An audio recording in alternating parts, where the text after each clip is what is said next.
The Bible clearly teaches that men are responsible for their households.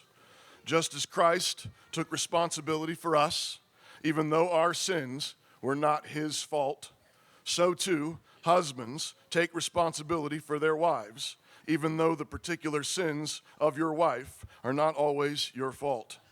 At the same time, unlike Christ, husbands are sinners, and so husbands are always contributing their own failings to the mix.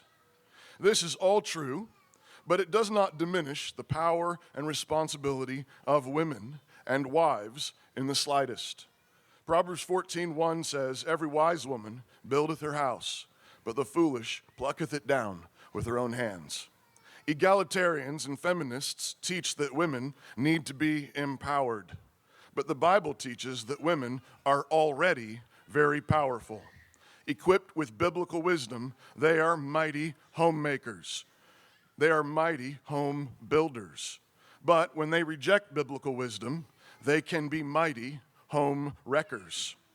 Therefore, the task of women learning and growing in biblical wisdom and knowledge and skill is significant.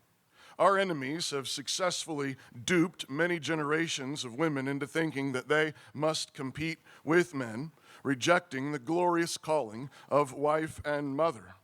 But many Christians, in reaction to all of those feminist lies, and they are lies, every one of them, have still failed to build the schools, colleges, and teaching and training opportunities for daughters and wives to find true wisdom and so be equipped to run homes and estates and businesses with their husbands and for their families' good.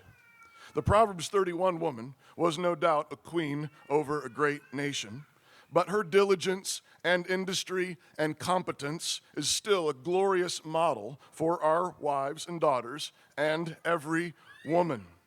She participates in international trade, has an army of maids, buys real estate, runs vineyards, cares for the poor, makes clothing for her household, and runs a clothing store.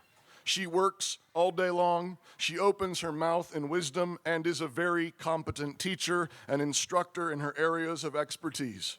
Her husband is in the city gate and among the elders, but she has better things to do than that. Strength and honor are her clothing, and her children rise up and call her blessed. Her husband also praises her.